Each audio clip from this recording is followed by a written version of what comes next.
First of all, I would like to thank Mr. Balakakis for his kind invitation, because he invited us here in order for us to share our business aspects. And I would like to start saying that I have been attending this conference since this morning. I believe that it's equally focused and interesting. Most of the speakers have talked about things that haven't been done and what needs to be done. Well, I believe that now I have reached an age where I have seen 60 years passing by, 60 years operating in the field of dairy. My approach will refer to another time. In my presentation, I'm going to share my personal story ever since I was born. Okay, sometime later, because I cannot remember the first years of my life. And I will reach today. And this is a typical example that reflects the development, progress, and the quality course that Greek dairy farm and sector has followed ever since I can remember myself. I'm talking about my childhood, milk, cheese, yogurt, their form, their shape, their smell have been in my heart, my nostrils, and my soul. At Grevena, at my hometown, it was mid-May, when all the family would go up in the mountains in order for my father to make the dairy products out of the summer milk. And I must say that back then, my hometown, my village, had 120,000 sheep and lambs.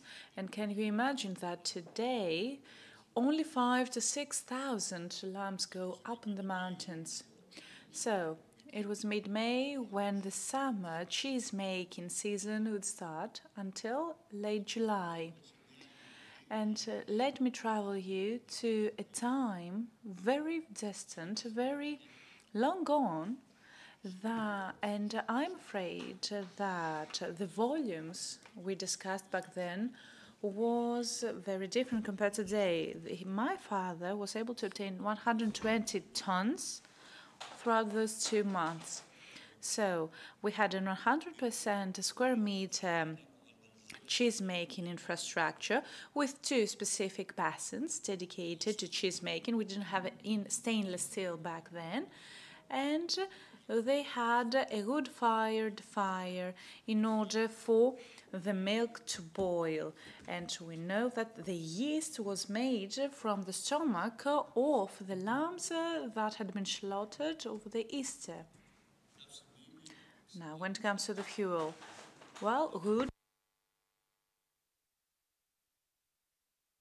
and it was wood fire, and all these things are deeply engraved in my mind, because this is the added value offered to be raised next to a businessman. Well, at first we only had tablecloths in order to clean and strain the milk, and then we had the Delaval machines that were able to strain 400 liters of milk per hour. It was man-held. It operated manually. There was a lever, you know, that was not electricity powered. And this is how the cheesemakers were obtaining their daily fee, which was butter, of course. And everything was lit up thanks to oil lamps. And we had the traditionally produced kefalotiri of Pindus. You do realize how difficult it was for all those things to be produced. Kefalotiri cheese was maturing for 2 months in our home cellars, and at late August, because this is when their maturation was completed, they would go to Trikala in order to go into the fridges of Kliafas in order for them to be preserved.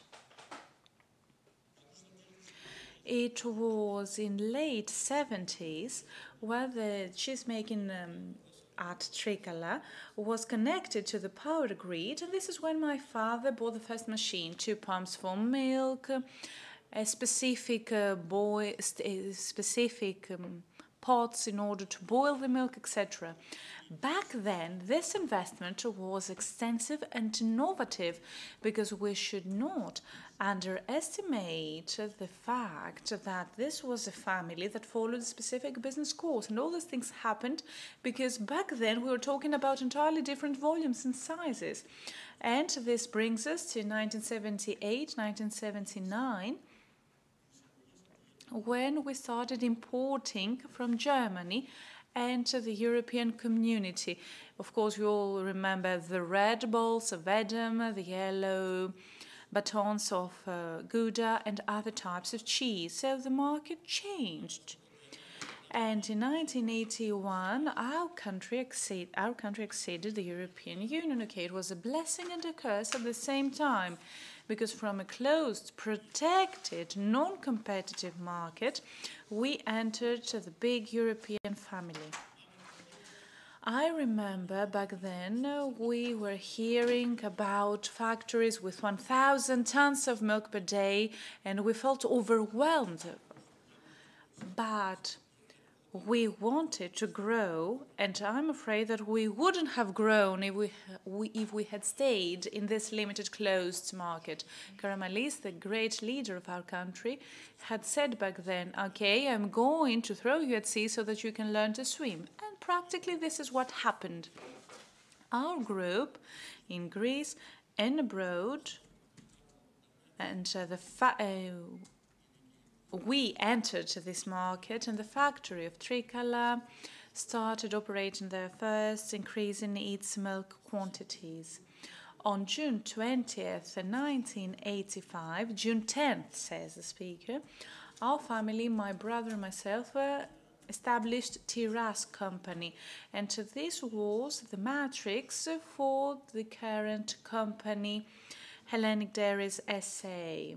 And with all the brand names that you're all familiar with, Charalambos, Rhodopi, Tiras, Kliafas, and Dubia. So today, Hellenic Dairies is a third-generation company, and its founders passed on the cheese-making tradition that they got to learn from their father, and we try to convey our experience to our children. And we know that our children are 100 times better than we were. So we struggled, we did our best, and with the help of God, we managed to become a top-ranking company in dairy products in Southeastern Europe. At this point, I would like to say that our vision is to have high-quality products produced by our factories, our group factories, in Southeastern Europe, especially from Romania and downwards. And from Romania downwards, I'm talking about the Southern Balkans. But what is more important is the fact that our company is currently producing 280 SKUs,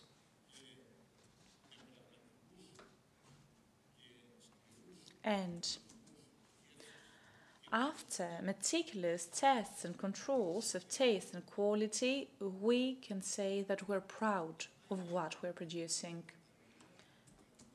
And I don't want to bore you with any more details. I know we don't have much time. That's what I would like to share for our business course. One thing is for certain. Greece of 2021, in terms of quality and development of quality throughout the last 40 years, has managed to take leaps forward, has managed to do things that allow our products to be envied by the products of other European countries. I'm not only talking about cheese making or dairy products, I'm talking about many, many things. Talking about pisciculture, because other speakers are going to talk about that. We are the top ranking country in fish production all around the world. We have the largest production of pisciculture. I'm talking about high quality fish.